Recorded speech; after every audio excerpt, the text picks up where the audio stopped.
లూకాసు వార్త 24వ అధ్యాయం. లూకాసు వార్త 24వ అధ్యాయం. ప్రత్యక్ష గుడార నిర్మాణములో మోషే గారు ఇంకా చాలు తేవద్దు అని చెప్పిన తర్వాత ఇన్ని వేల సంవత్సరాల తర్వాత మొట్టమొదటిసారి ఆ కృప మళ్ళీ మన సంఘానికి వచ్చింది. ఇంకా గ్యాస్ సిలిండర్ తేవద్దు సరిపోయినాయి. ఇంతవరకు ఏదైనా అర్పణ సమర్పణ ఇంకొద్దు బాబోయ్ అనే పరిస్థితి ఎప్పుడు రాలేదు, మొదటిసారి వచ్చింది.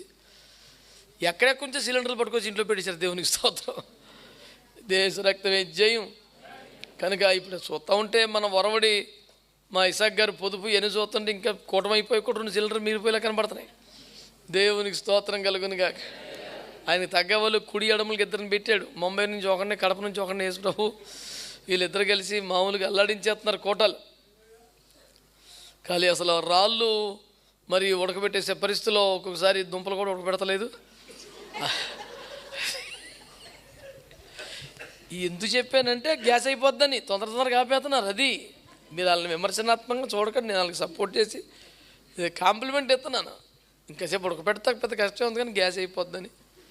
వాళ్ళంత పొడుపుగా కొంచెం ఉడకపోయినా పర్లేదు కానీ సిలిండర్ ఖర్చు అవ్వకూడదని వాళ్ళు ఎంతో ప్రేమతో నాకు సపోర్ట్ చేస్తున్నారు.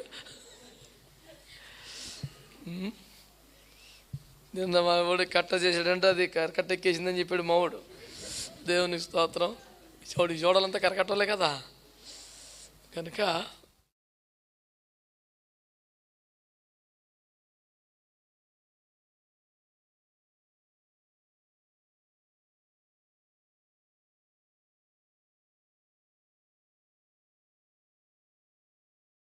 అధ్యాయం 29వ వచనం చదివి వాక్య ధ్యానం చేద్దాం.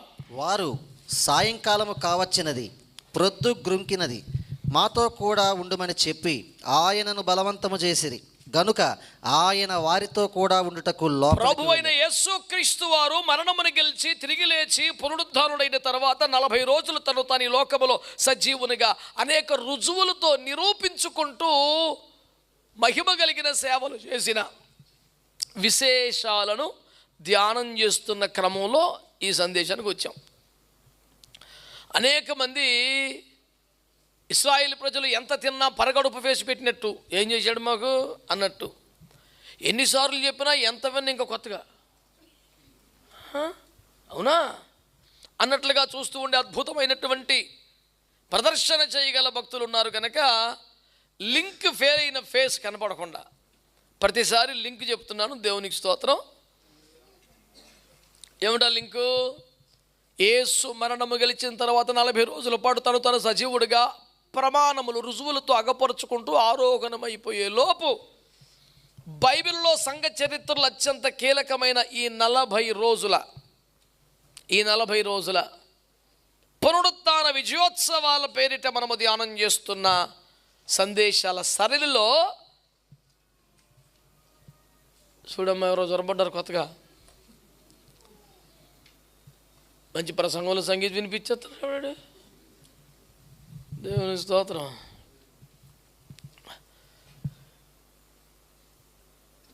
మన చర్చిలో ఒక స్లోగన్ ఉంటుందండి, అదేంటి తెలిసిన? Destroy the disturbance.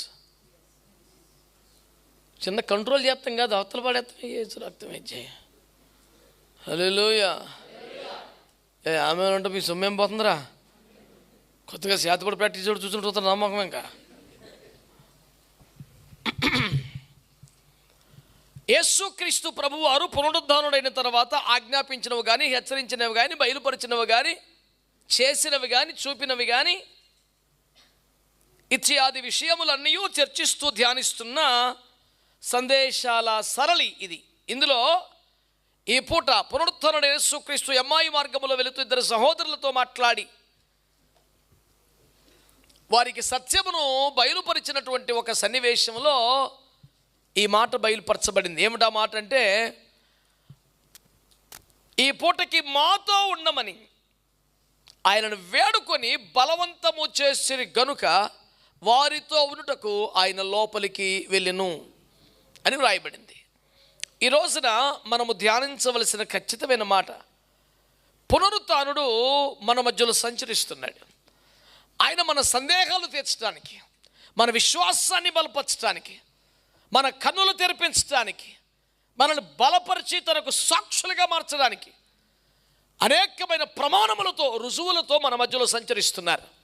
ఆయన మాట్లాడితే హృదయాలు మండుతాయి, ఆయన మాట్లాడితే ఒక కన్నులు తెరవబడతాయి, ఆయన మాట్లాడితే భీకరమైన కార్యాలు జరుగుతాయి. ఇలాంటి ప్రభావ చైతన్య కార్యములు చేయగలిగిన పునరుత్థానుడైన దేవుడు అలాగూ బోధిస్తూ మాట్లాడుతూ సంచరిస్తూ ఉండగా ఇద్దరు వ్యక్తులు ఆయన్ని పట్టుకుని అడిగారు, అయ్యా మీరు ఈ పూటకి మాతో ఉండొచ్చు కదా. మర్యాదకి మాట వరుసకు అనలేదట, బాగా బలవంతం చేశారట. బైబిల్లో రాయబడిన మాట, వారు బలవంతం చేసిరి గనుక వారితో ఉనుటకు ఆయన లోపలికి వెళ్ళాడు అని చెప్పేసి. అక్కడ ఒక మంచి మాట కూడా రాయబడింది. ఆ పై మాటలో ఏమిటి తెలుసా? ఆయన ఎదుట ఉన్న గ్రామమునకు వెళ్ళనయ్యున్నట్లు అగుపడగా. చూస్తున్నారా నా వైపు మీరు? చాలా క్లారిఫికేషన్స్ ఇచ్చారు. మోషే మొదలుకొని ప్రవక్తలని తన్ను గురించి చెప్పిన ప్రతి ప్రవచనం వరకు వివరించారు. ధర్మశాస్త్రంలో రాయబడ్డ సంగతులు వివరించారు. ఎన్ని క్లారిఫికేషన్స్ ఇచ్చినా, ఎంత సవివరముగా వారికి బోధించినా మట్టి పొరలు ఎలగట్లా. చివరికి గద్దించాడు కూడా. లేఖనములో తన్ను గురించి చెప్పిన సంగతులని వారికి చెప్పి వారిని తీవ్రంగా గద్దించాడు. గద్దించినా సరే పెద్ద మూమెంట్ లేదు, అంత మందమతులుగా ఉన్నారు. ఎన్నిసార్లు చెప్తే వీళ్ళకి ఎన్నిసార్లు చెప్పాలి, ఇంకెన్ని వాక్యాలు చూపించాలా, ఇంకెన్ని రోజులు ఇవ్వాలి, చాలేక ఈ టైమే ఇంకొకరు ఖర్చు పెడితే, ఈ మాటలు ఇంకొకటి చెప్తే ఆడనా బాధపడతాడు అని ఆయన ఎదుట ఉన్న గ్రామానికి వెళ్ళడానికి సిద్ధమైపోతున్నారు. దేవుని కృపలో అప్పుడు వీళ్ళు మెలకు వచ్చింది. మెలకు మాతో ఉండవా అని కాలు పెట్టారు. నేను అంటున్నాను, అప్పటికి వారికి ఇంకా కనులు తెరవబడలేదు. ఏది యేసును బలవంతం చేసే క్షణానికి వాళ్ళకి ఇంకా కనులు తెరవబడలా. అయ్యా మాతో ఉండండి అయ్యా, రండి అయ్యా, ఈ పూటకి మా దగ్గర ఉండండి బాబు అని బ్రతిమాలుకున్నంతగా వారి కనులు ఇంకా ఆయన యేసుని తెలియలేదు వాళ్ళకి. మరి ఎవరనుకొని బలవంతం చేసాము? బాటసారి రాత్రులు ఎక్కడ చిక్కడిపోతాడని కేకేసావా? ఎందుకు కేకేసావంటే ఒక పాయింట్ అక్కడ రాశారు. ఆయన ఎవరో ఇంకా తెలియలేదు, కనులు తెరవబడలేదు, కానీ ఇతడు మనతో మాట్లాడుచుండగా మన గుండెలు మండలేదా అని వాళ్ళిద్దరు చెప్పుకున్నారంట. ఆయన ఎవరో ఇంకా తెలియదు వాళ్ళకి. యేసు వాళ్ళ దృష్టిలో లేడు, చచ్చిపోయాడు, ఇంకా తిరిగి లేవలేదు. వాక్యాలన్నీ చూపించి చెప్తున్నా బుర్రెలుగుతలేదు వాళ్ళకి. కానీ యేసు బట్టి విపరీతమైన ప్రేమ ఉంది, గౌరవం ఉంది. వాళ్ళు దుఃఖపడుతున్నారట, అన్యాయంగా మన ప్రభువుని చంపేశారు దుర్మార్గులని ఏడుతూ దుఃఖపడుతూ ఉండగా ప్రభు వచ్చాడు వాళ్ళ దగ్గరికి. సో ప్రభు మీద ప్రేమ ఉంది, భక్తి ఉంది.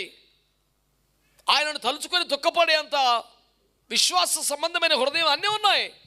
కానీ ఆయన పునరుత్థానం మీద వాళ్ళకి ఇంకా విశ్వాసం కలలేదు. అంత అయిపోయింది అనుకున్నా, చచ్చిపోయాడుగా అయ్యో అని ఏడుపు ఉంది. లేదు లేదు లేదు, ఆయనకు ముగింపేంటి, ఆయనకు మరణం ఏంటి, సత్యము బంధించబట్టడం ఎలా సాధ్యం? జీవాధిపతిని ఎవడు చంపలేడు, మరణం ఆయన బంధించి ఉంచలేదు, ఆయన వస్తాడు అని నమ్మకం రాలేదు వాళ్ళకి. అయ్యో మా ప్రభువుని కోల్పోయిన వేడు తప్ప పునరుత్థాన విశ్వాసం లేదు. నేను అన్నాను, వాక్యానుసారమైన విశ్వాసం లేనప్పుడు ఎంత ప్రేమ ఉన్నా భక్తి ఉన్న వేస్ట్. మళ్ళీ అన్న, వాక్యానుసారమైన విశ్వాసము లేనప్పుడు ఎంత ప్రేమ ప్రభు మీద ఉన్నా భక్తి ఉన్న వేస్ట్. అని ప్రభు అంటే చాలా ఇష్టం అండి. అప్పుడప్పుడు సిలువుకి దండం పెట్టుకుంటాడండి. ప్రభు అంటే చాలా ఇష్టం అండి, ఉంగరం ముద్దెట్టుకుంటాడండి. ఎందుకు ఇవన్నీ?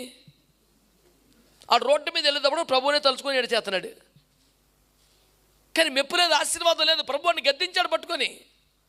కన్నులు తెరవబడిన భక్తి. నా పాయింట్ ఏంటంటే, ఆయనే క్రీస్తుని, ఆయన పునరుత్థానుడయ్యాడని, నాతో మాట్లాడుతున్నాడని, నా వద్దకి నడిచి వచ్చాడని, నా బలహీనతను చూసి నన్ను బలపరచడానికి, నా సందేహాలు తీసి నన్ను ధైర్యపరచడానికి నా ప్రభు నా దగ్గరికి వచ్చాడని ప్రత్యక్షత అవగాహన లేనోడు బజ్జలాడితేనే వెళ్ళాడు కదా. నువ్వు గేగైతే ఎందుకు నాడు? ఇద్దరు ముగ్గురు ఆమె అన్నారు, మిగతా వాళ్ళందరూ వందనాలు, మీరు సూపర్. అసలు మంచి నామకార సంగతి చూసి ఎట్లయిపోంటారు బాబు, స్పానం ఉంటుంది. ఉభయ కుశలో పరి ఎవడికి పేచి వినదు. అవునన్న కాడికి, ఆమె అన్న కాడికి, ఏకీపించిన కాడికి మనకి దేనికి పులోమని అందరూ వచ్చేసారు. ఈ చివరికి ఆ చివరికి ఏకీపించే క్రైస్తవ లక్షణం ఉన్న వాళ్ళు మాత్రం స్తోత్రం చెప్పండి. దీనికోసం మధ్యలో ఒక క్లాసు, ఒక టైము అంతా వేస్ట్. స్విచ్ ఇన్ టైమ్ సేమ్స్ నైన్ ఒక సిద్ధాంతం ఉంది. సురుగ్గుండే భక్తులందరికీ వందనాలు. వందనాలు కూడా లేవు.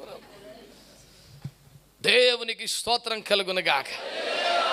ఆమేన్ హల్లెలూయా. నా పాయింట్ విన్నారా? ఈయన ఇంకా యేసు అని తెలియనోడు, పునరుద్ధానం నమ్మనోడు, వచనాలు చూపించిన కళ్ళు తెరవబడినోడు, నేరుగా ప్రభువే దిగి వచ్చి మాట్లాడుతున్న బలుబు ఎలగనోడు, అట్టాంటాడు బలవంతం చేస్తేనే వారితో ఉంటాకు లోపలికి వెళ్ళాడు కదా.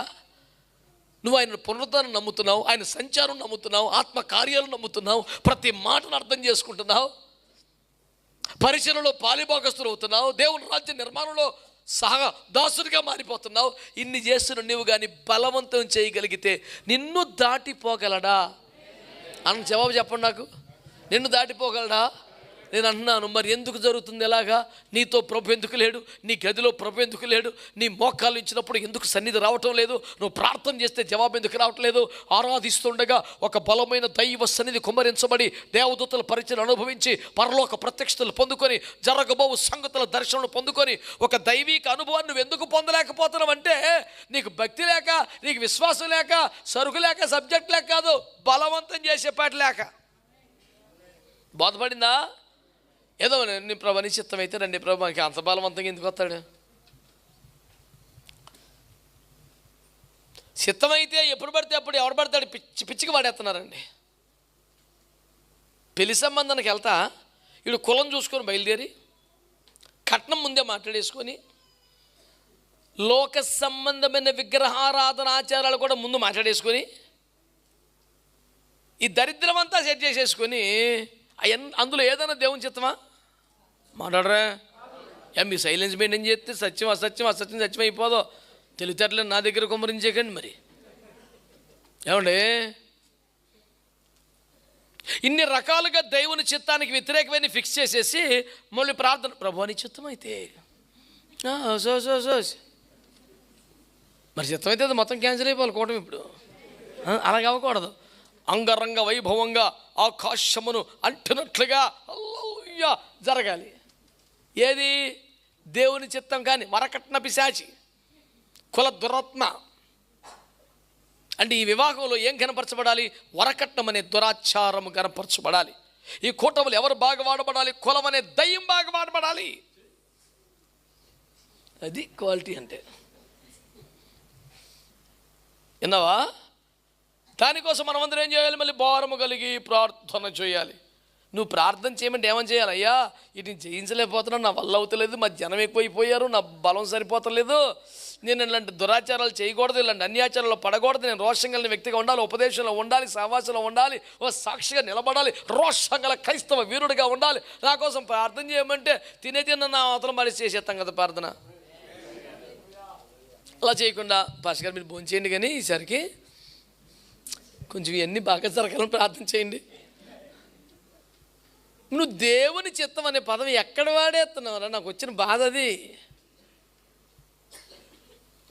మన మధ్య ఒక పిల్ల బాప్తీసం పొందమంటే దేవుని చిత్తం అయితే, అచ్చా దేవుని చిత్తం అయితే పొందుతావా? మరి బయటికి బాప్తీసం దేవుని చిత్తం కాదా? ఇంకొక పిల్ల అంటుంది అదే ప్రార్థన చేస్తున్నాడు, అంకుల్ ఏం చేస్తున్నావు?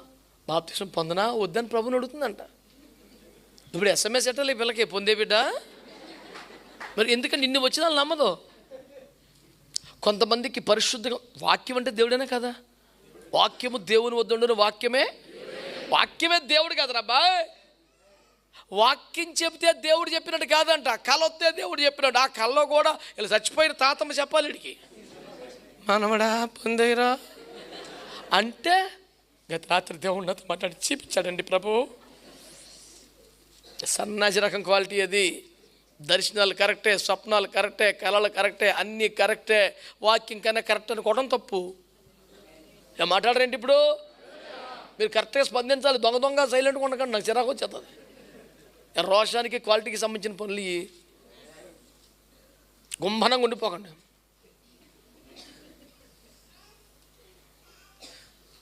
ఓ పక్క వచ్చేయాలా? వెళ్ళిపోతే అటు పక్క వెళ్ళిపో, మాకేం పేచీ లేదు. మీ జనాలు లెక్క వచ్చిన ఫోటోలు తీసుకొని పైకి పంపించుకొని పోగేసుకునే బ్యాచ్ కాదు ఇది. ఒకడు వచ్చిన కూటమి వెళ్ళక ఉంటుంది, గుండె నిండిపోయిన కూటమి వెళ్ళక ఉంటుంది. జనాలు లెక్కేసుకొని ఈ రోజున మరి ఆహా ప్రభు ఎంతగా దరిద్రమని. ప్రభు ముఖ్యం ఇక్కడ, అత్యున్న స్థానం ప్రభుదే.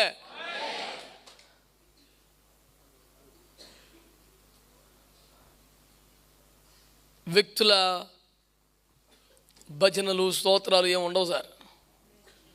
వారు ఏమైనా వారు ఫీల్ అవుతారేమో అని నేను ఫీల్ అవను. వారు ఫీల్ అయ్యారని తెలిసినా ఎక్కువ ఫీల్ అవను. బోన్లే వాక్యం కదా తగులుతుంది అనుకుంటాను అంతే. అది రెండంచులో ఎటువంటి కట్టకమ్మ కంటేనో వాడిగలిగి పనిచేస్తుంది కనుక ఎక్కడ దగ్గర తెగుతుంది అని ఆ మందట్టుకొని మెల్లిగా మళ్ళీ వారం పూజేస్తాను తప్ప నేనేం ఫీల్ అవను. ప్రభు అందరినీ అనరా. ఇప్పుడు మీరు కలిసి ఏ పదం అంటే ఏ తెప్పులు వస్తుంది అని కూడా ఉన్నది. ఇప్పుడు ప్రభు అందరిని ఆశీర్వించను కాక. ఏం అందులో సచ్చుపూచలేదు, ఆశీర్వాదం రావాలనే. కాకపోతే మీరు ఎట్టకట్ట గిట్టించేస్తే నేను ఒప్పుకోను. కొన్ని చోట్ల కుటుంబాల్లో ఇంకా మార్పు లేదు కనుక, సభ్యులందరూ మారలేదు కనుక, ఉన్న నలుగురు కూడా గట్టిగా ఒక ఉపదేశంలోకి రాలేదు కనుక కొంచెం వీక్గా ఎడుతుంది బండి, కొంచెం ప్రార్థన చేయండి బాబు అంటే సూపర్, ₹1,00,00,000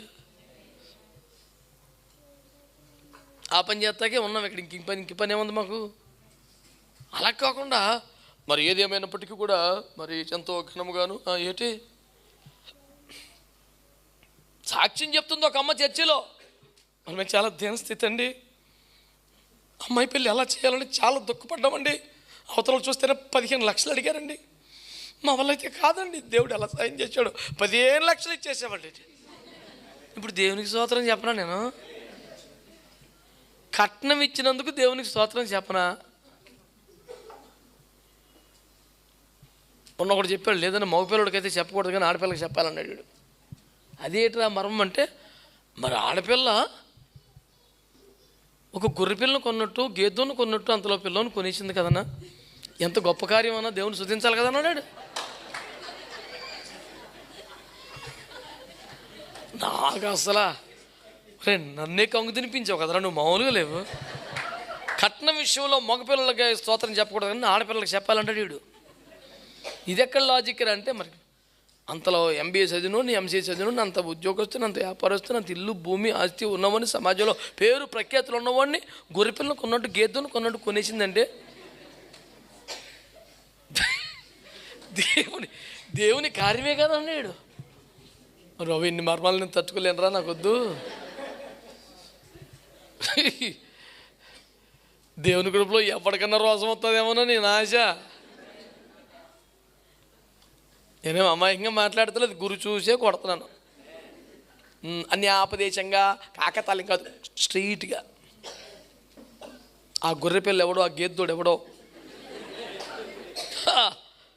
మీరు అలాగ ఉండకూడదని కోరికతో చెప్తున్నాం. ఆడబిడ్డలు మాత్రం ఏమైనా అన్నారు, పరువు పోతుంది, యేసు రక్తం ఎంచేయం అంటే ఎంతమంది ఆడబిడ్డలు అర్థనాదమును నేను ప్రసంగములో బయలుపరిచినందుకై దేవుని స్తుతిస్తున్నాను. ఇప్పుడు కూడా మీరు చెప్పలేదు సార్. ఎట్టి పక్షపాతము నశించునుగాక, అందరూ మంచిగా ఉండాలా. హల్లెలూయా. కడవరి ఉజ్జీవమునకు సంబంధించినటువంటి ఒక దర్శనం కలిగి సేవ చేస్తున్నాం. ఈ పూటకెళ్ళ కానిచ్చేయండి, ఈ పెళ్ళిళ్ళకి అయిపోయినామండి, ఈ గృహపశాలు అయిపోవండి, ఇప్పటికి కాదు, కడవరి ఉజ్జీవ దర్శనం కలిగి మోపోయిన వర్షము రావాలని, ప్రతివాని పొలములో నీరు ఉండాలి, పైరు పండాలని ఒక ఉజ్జీవం కొరకు తిప్పలు పడుతున్నాం. ఈసారికి ఈసారి కాసరికి అంటే ఒక పెద్ద దర్శనం పెట్టుకో పని చేస్తున్నామండి. 1000 కిలోమీటర్ల ప్రయాణానికి బస్సు ఎక్కినప్పుడు ఎక్కడైనా ఆపినప్పుడే మనం వ్యవహారం చేయాలి, కానీ గడికోసారి ఆపితే ప్రయాణం సాగదు. మాట్లాడరేంటి? అప్పుడప్పుడు ఏదో సందర్భాన్ని బట్టి ఆపుతారు, సెట్ చేసుకొని మళ్ళీ జాగ్రత్తగా ఎక్కి గడికొకసారి ఇందాక గడికైపోయి నాకాప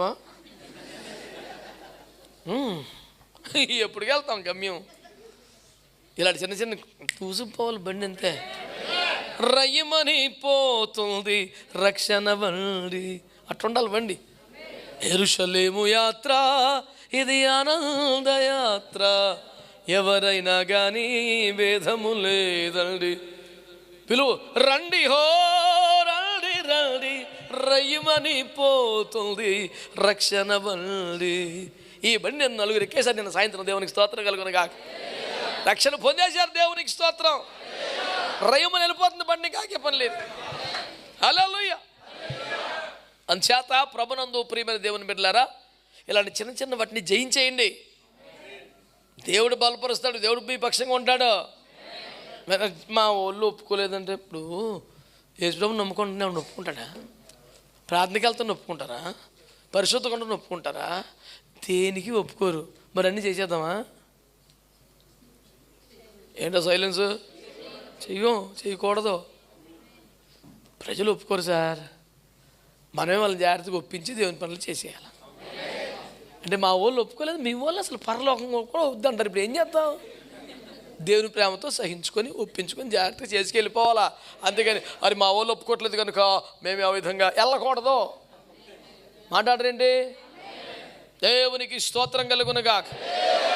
రాజీ పడిన రోషం కలిగిన క్రైస్తవ జీవితాన్ని మెయింటైన్ చేయాలా. నీకు ప్రభు అంటే ప్రేమ ఉంది, భక్తి ఉంది, ఆయన తలుచుకుంటే దుఃఖం వచ్చేంత విశ్వాసం ఉంది, అన్నీ ఉన్నాయి. కానీ ఆయన బలవంతం చేశారు, ఏం చూస్తలేదు నీకు. ప్రభు మరి నీ చిత్తమైతే మరి మమ్మల్ని కూడా ఆశీర్వదించండి.